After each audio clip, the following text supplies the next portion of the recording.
Good morning. Welcome to Cooper Hewitt Smithsonian Design Museum and to the exhibition, A Dark, a Light, a Bright, The Designs of Dorothy Liebes. I'm Susan Brown, Acting Head of Textiles at Cooper Hewitt. And I'm Alexa Griffith Winton, Manager of Content and Interpretation at Cooper Hewitt. And together, Susan and I co-curated this exhibition. We like to say that Dorothy Liebes is the most famous designer that you've never heard of. Across her 4-decade career from the 1930s to the 1970s, she collaborated with the most prominent architects, interior designers, and fashion designers of the 20th century, helping to shape American tastes in modern design. And yet somehow, surprisingly quickly after her death, her name was dropped from the history of design. So we're hoping to reinstate her with this exhibition into her rightful place. Dorothy Liebes was born in Santa Rosa, California, and spent the first part of her life in the Bay Area. And she emerged onto the national scene as a California designer, a designer with a real perspective built by California art, culture, and landscape. This section is exploring her interest in modern design from that early period when she was transitioning from doing more art-based pieces to a full-time textile practice. And this piece here with the scissors is a wonderful panel that she exhibited in Paris at the 1937 exposition. And she actually won a prize for this piece. And it is a piece that she exhibited many times over her career. And it was designed in honor of the fashion designer Elsa Schiaparelli. And you can see this wonderful nod to Schiaparelli's surrealism in that piece. One of the projects that Liebes took on in this early part of her career was the curation of the decorative arts display at the Golden Gate exposition, which took place in the Bay Area on Treasure Island off San Francisco in 1939. And Liebes curated a display of California designers, East Coast designers, and also a range of European designers for this display. And one of the designers that she invited to show at the Decorative Arts display was Marcel Breuer.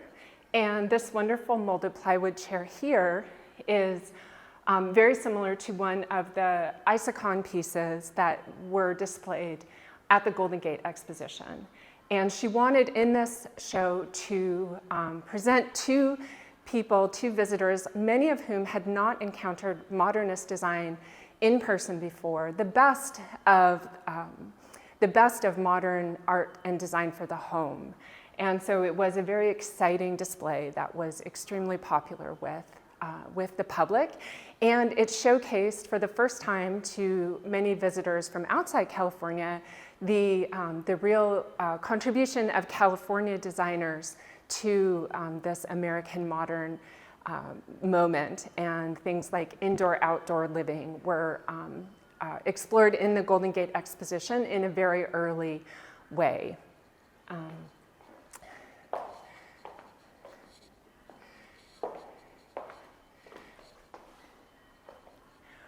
One of the aspects that set Liebes apart from other textile designers of her generation was her great love for architecture and her ability to understand architectural space, how to read blueprints and other technical drawings, and how to communicate with architects.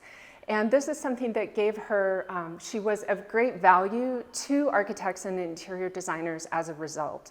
They could collaborate together on interiors, and this section of the design of the exhibition we call the modern interior, and it's really devoted to exploring this very bespoke collaboration with a range of important American architects and designers. So for example, this piece from 1947 is called Shangri-La, and it's a beautiful, very plain palette of cotton and silk, and there's just a little bit of metallic thread running through, and this beautiful pattern of loop fringe. And Shangri-La was the Honolulu home of Doris Duke. And in 1937, Liebes had contributed textiles with a similar loop fringe that we see here to Shangri-La. She had worked with Duke directly. And this piece is, we're not sure if it was made directly for Doris Duke's Shangri-La or if it was inspired by that work, but it is a very classic example of this subtle, very detailed Liebes work for interiors that she, that first made her a name in American design.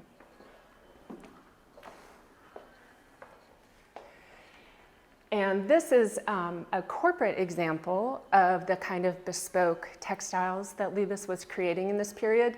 This was done for City National Bank in Houston. It was a brand new purpose-built building, and Liebes was commissioned to create hand-woven textiles for both the public and the private areas of this bank. And this particular piece was done for the boardroom, and she aspired to create a textile that was exactly the color and the shininess of a brand new penny. And you can see the wonderful shimmer and this beautiful copper color that she has achieved here.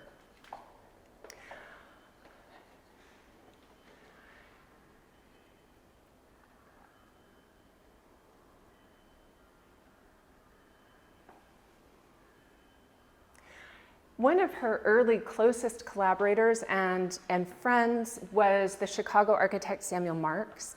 And Marks was known for his very rigorous but luxurious take on modernism.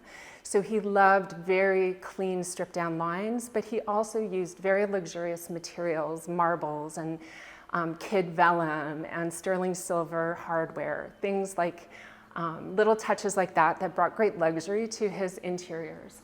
And Liebes did many textiles for Marx's own apartment in Chicago.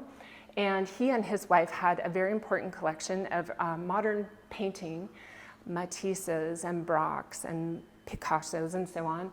And he loved working with Liebes because she understood art, had trained as a painter early on, and really understood color. And so he wrote that he would give her, he would say, I want you to work with the palette of this painting, but make the color in a lower key. So she knew how to highlight the art in particular, which is what they really wanted to show in this apartment, but not take away any attention from these glorious paintings.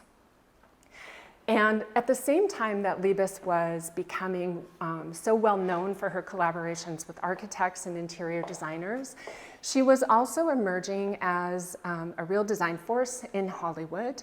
She designed for the homes of Hollywood moguls like Jack B. Warner, the actor and art collector Edward G. Robinson, and she also created these beautiful leather and metallic woven panels for the fashion designer Gilbert Adrian's Hollywood salon. Adrian had been one of the first designers to incorporate her textiles into fashions. He used her luxurious textiles woven with brocade ribbons and beads and so on in very stylish and glamorous jackets. But he and Liebes became friends, and he asked her to weave these very glamorous panels that you can see in this picture here that created a very elegant Hollywood-style backdrop for the fashion shows that he would have in his salon in Beverly Hills. And production designers and costume designers also took note of Liebes's work. So here's this wonderful photo of Lucille Ball wearing a jacket designed by Travis Banton for a film that was released in 1947. And this sample from Cooper Hewitt's collection is not identical to the one that is used in Liebes's coat, but this is the kind of Liebes textile that Hollywood designers and designers like Gilbert Adrian really loved. And even in production design, we find her textiles. in a film that was released in 1949 called East Side, West Side, with the all-star cast of James Mason and Ava Gardner and Barbara Stanwyck. This film takes place in New York City, and a lot of the script is written in a nightclub. And you can see here these shimmering drapes behind Ava Gardner. Liebes textiles are used throughout this film to frame dialogue and to bring that kind of post-war New York City glamour to the production design. So her work was being published in shelter magazines, in fashion magazines. It was in all kinds of popular culture, including films. So we wanted to show how broad her reach was already by the mid-1940s. So at the same time that Dorothy Liebes was doing all this work in Hollywood, the fashion designer Bonnie Cashin was the head costumer for 20th Century Fox. And the two of them met in the late 1940s in Hollywood and became fast friends and collaborated on fashions, both exclusive and affordable, over the next several decades. So on this center platform, we see several examples of Bonnie Cashin garments made with Dorothy Liebes fabrics, including these are all hand-woven fabrics. So you can see the beautiful combinations of colors and slubby yarns and bits of metallic. And also note the photograph behind, which was taken in the Mayan section of the Natural History Museum across the park. So Bonnie Cashin and Dorothy Liebes traveled to Mexico together many times and were both very inspired by the color palettes there, among other things. Cashin and Liebes, shared a very strong sympathy around the use of color and fabrics. And I particularly love these sketches from the special collections at the museum at FIT here in New York. These are Bonnie Cashin sketches with Dorothy Liebes, fabric swatches stapled to them. And this one, for example, says, suede camisole, Liebes plaid linen, and bare feet at home. So it makes it very clear that the fabric was very central to Cashin's concept for what this garment was going to be, and also speaks to their approach to dressing the American woman in clothing that was functional but never boring. And then moving on, this next section is called the Liebes look. So in 1948, Dorothy Liebes opened a second studio in New York City, which of course was the heart of the fashion and interior design worlds. It was where a lot of her corporate clients were. She had been traveling multiple times a year to New York since she opened her studio in 1930. So she opened a second studio in the heart of the design district and started doing a lot more public spaces like nightclubs and restaurants and luxury passenger liners and ballrooms. And the Liebes look, as it came to be called, which combined this kind of hand-woven textures with beautiful saturated colors and a very heavy use of metallics, became synonymous with urban glamour and sophistication in this post-war period. So for example, we have this beautiful panel from the Metropolitan Museum of Art, which she created for the Persian Room. This was the famed nightclub at the Plaza Hotel, which was originally designed by Joseph Urban and was redesigned in 1950 by Henry Dreyfuss, another frequent Liebes collaborator. So they obviously were trying to capture the essence of a Persian pleasure garden with this blue-green palette of a starry night sky. And this hand-woven drapery included hundreds of tiny light bulbs that were programmed into the dimmer board so that they could mimic the effect of rising champagne bubbles or fireflies or falling stars or a variety of things depending on what the music was that was going on. So this was a very exceptional and beautiful drapery that she created for a public space. And there's an image of it here from the Henry Dreyfuss archive here at Cooper Hewitt. 10 years later, this drapery needed to be recreated. There was a lot of smoking going on in the period, as you might imagine. Textiles didn't survive very well. But by that time, about 1960, Dorothy Liebes had ceased doing production hand weaving. So she created this power-loomed version of the Persian loom drapery that had, as you can see, copious amounts of lurex yarns. That's the synthetic metallic yarn that gives that overall sparkling effect without the intensive hand labor of the original hand-woven version. Behind you is a drapery panel from Cooper Hewitt's collection, which was created for the SS United States. The SS United States was the fastest passenger liner ever built in the United States and was really sort of a symbol of post-war US prominence in the fields of design and technology. And it had, I think, 32 windows across the bow of the ship. This is the first class observation lounge. So it had 32 windows with an uninterrupted view of the ocean. So there was no deck or no railing outside. And Dorothy Liebes wrote in her unpublished memoir that's at the Archives of American Art that although she had always been trained that blue and green was a depressing color combination for the interior, she thought, how could that be for this space that's designed to glorify the ocean and the view of the ocean and its colors? So she became very closely associated with this color palette, which there was sort of a rage for it in the 1950s.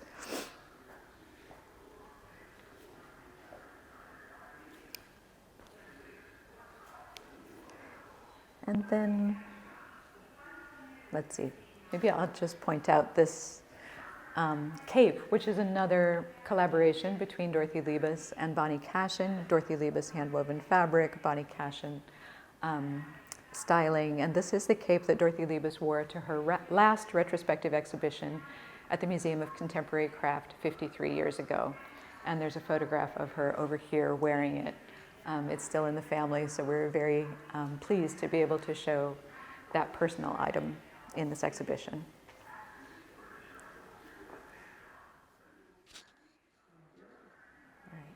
Dorothy Liebes was almost as well known for her color sensibility as for her weaving. And so she was hired in 1946 by the Dobeckman Company, the makers of lurex synthetic metallic yarns, as a color stylist, bringing together two of her great loves, color and metallics. So lurex is basically aluminum foil that's got plastic film on either side, and the glue that holds that lamination together can be dyed any color. So through her work as a color stylist for lurex, she really expanded the meaning of metallic beyond silver and gold and copper into patent leather black, jewel tones of red and sapphire blue and emerald green, and even a range of pastel colors. So this panel over here from Smithsonian's National Museum of American History is a color sampler blanket that she created to showcase what she called her lurex porcelain colors collection. It was inspired by 18th century Chinese porcelains in this very subtle range of colors. And then that color sampler was used in the print ad for this wonderful series of advertisements called The Thread of the Story is Lurex.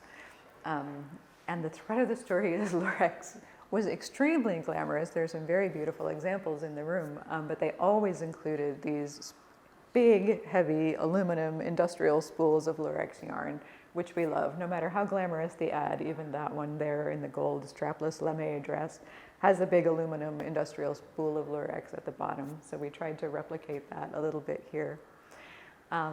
Dorothy Liebes was incredibly well connected by this time, and she was very, very skilled at using her connections to get lurex into everything.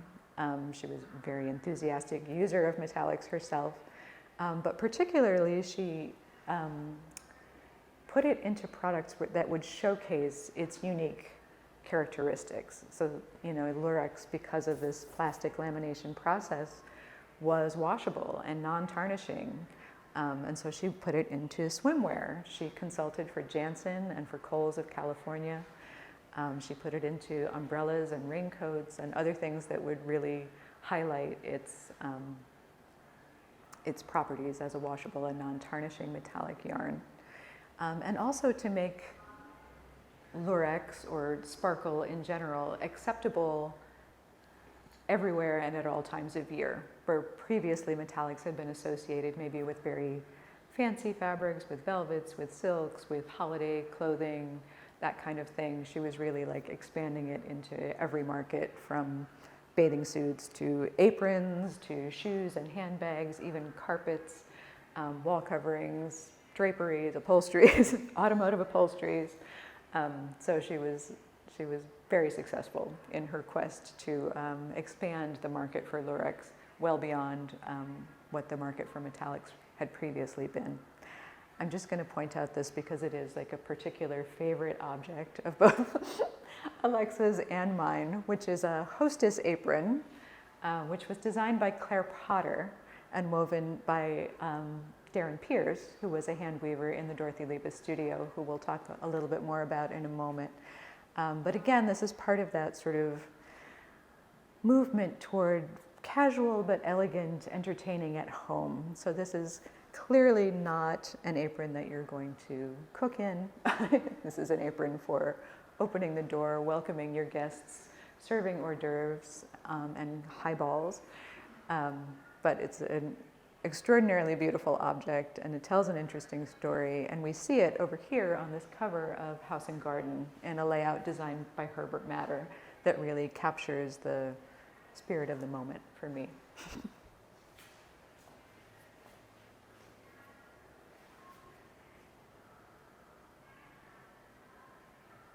Susan and I spent a great deal of time perusing the Dorothy Liebes papers at the Archives of American Art as we were shaping this exhibition and the accompanying publication. And one of the things that immediately became very clear was how close Liebes was to the people in her studio, how interesting and creative these people were. They were drawn to her for the same reason, and how hard she worked to support them and to mentor them throughout their careers. And we really wanted, as much as this exhibition is about telling the story of Dorothy Liebes and her influence in American design, we very much wanted to include the studio members and their stories, because of course without them her success would not have been possible, and she was very clear about that. And design is of course a collaborative endeavor, and so we spent a lot of time thinking about how to give shape to their stories. And some of them we have found quite a lot of information about, and some we are continuing to research. But we did in this section want to break down, she had 2 studios over the course of her career. One in San Francisco that had several different locations, and one in New York that also moved a few times. And so we wanted to separate out those studios. There was a little bit of overlap between the weavers who were in both, but actually very, very little. Liebes established her studio in San Francisco in around 1930. And in 1948, she opened her first studio in New York City. For a short time, she operated both simultaneously. But in 1953, she shuttered the San Francisco studio to focus on her New York studio. Most of her work was based here in New York. Her clients were here, and it really made the most sense to only have a New York presence.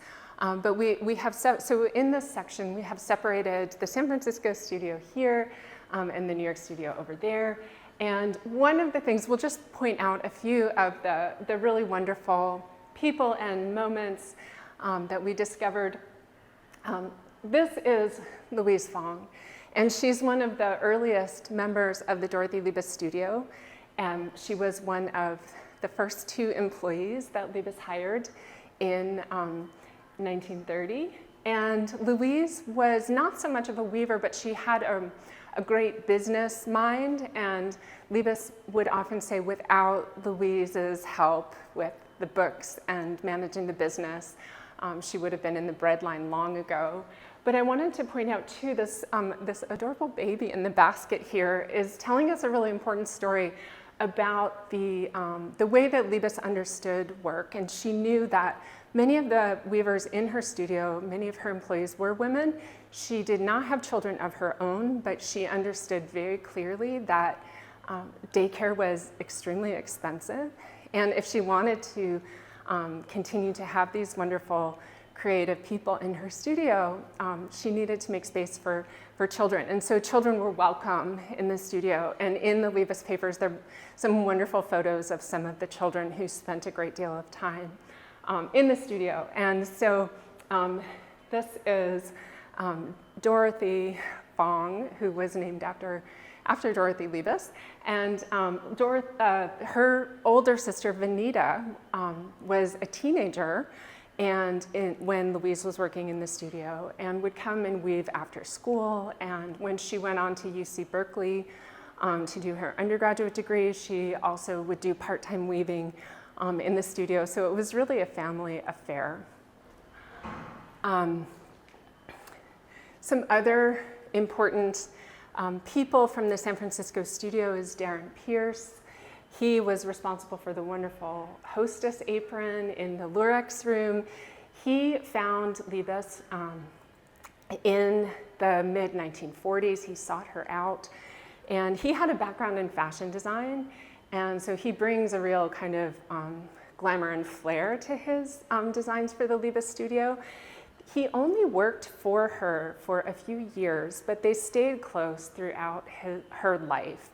And she even was a backer of his needlepoint studio that he opened with his partner in the early 1960s, at a time when men did not open craft stores or needlepoint stores, and she was a very proud supporter and backer of that business.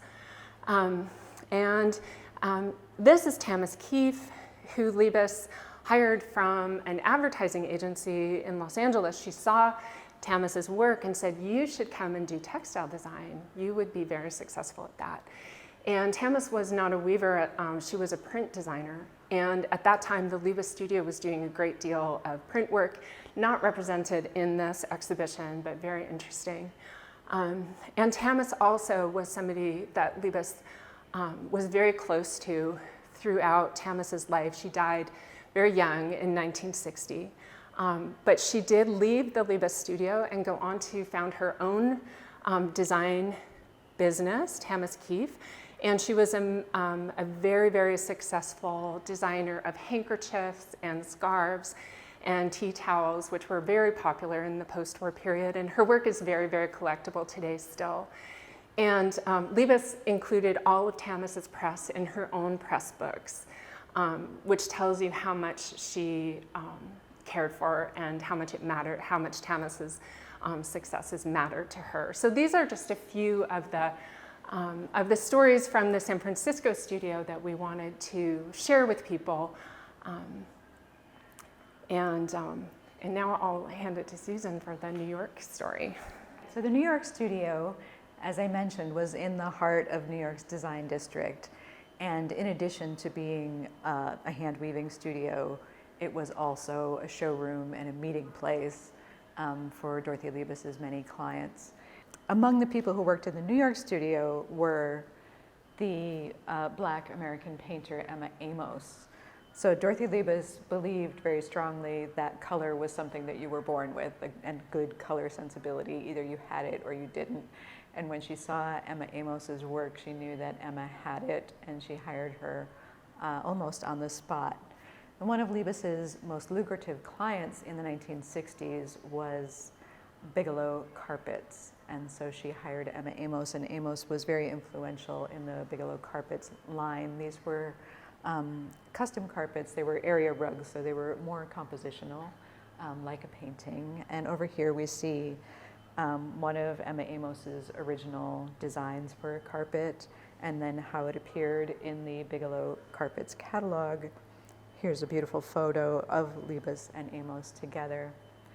And in this sketch, which I love, you can see the original sketch for this carpet, the finished carpet on the floor in the entryway to Dorothy Liebes's studio. So this entryway being used as a place to showcase new design happening in the studio, and it's got the yellow walls. Liebes always painted her studios bright yellow, and she had this red lacquer door and her red lacquer loom, and her Alexander Calder mobile. She had an original Alexander Calder mobile. So there's so much packed into this tiny sketch.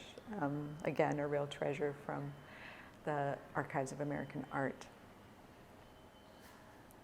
And a few other darling things here are this sketch by the artist Dor Bothwell.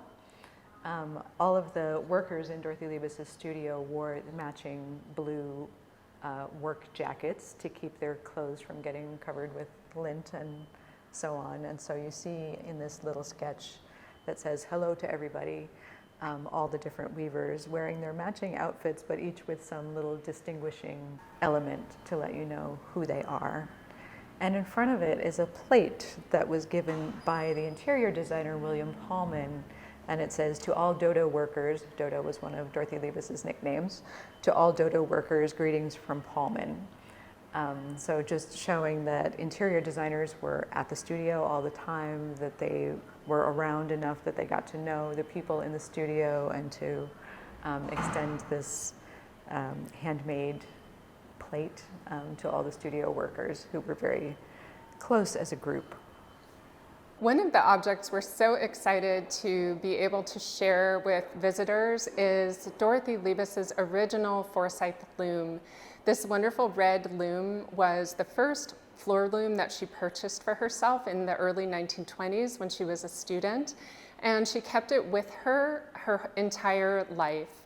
And it is now in the collection of New York Historical Society, but so much of Liebes's articles about her, so many of the photographs of her are taken in her studio at her loom, and often against her wonderful, colorful wall of yarn. And we wanted to acknowledge the power of that image and how much her studio was used as a symbol of her design influence. So we're very, very excited to have this loom here, and all of those wonderful hand-dyed yarns in so many colors that we borrowed from the tapestry weaver Helena Herrenmark. So you can see on this loom, it is still warped, and it has a wonderful test pattern on it in a very Liebes-y palette of golds and ochres and greens shot through with metallic. So we loved having this direct connection to Liebes's creative practice and to the work of her hands here in the gallery.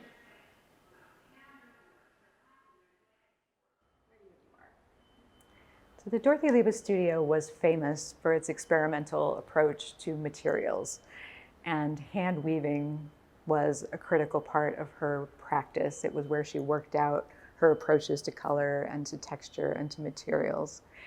These hand-woven samples mounted to white cards were her preferred mode of communication, tactile and visual communication with other designers, interior designers, fashion designers.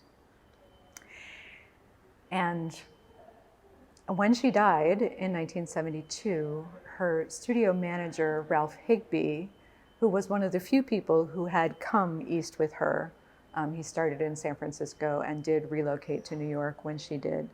After she died, Ralph distributed everything that remained in the studio among a number of institutions, including Cooper Hewitt, the Metropolitan Museum of Art, the Museum of Arts and Design, the Art Institute of Chicago, the Oakland Museum of California, and a number of places that offered programs in weaving.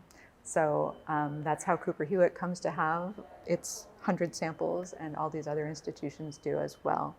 And most of the beautiful panels that you've seen in the exhibition are what Liebes called show panels.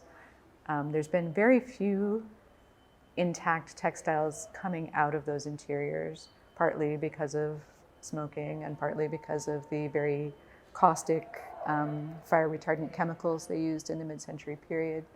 So fortunately, most of what we have that still exists are the show panels that she had in her own showroom and that were distributed at the time.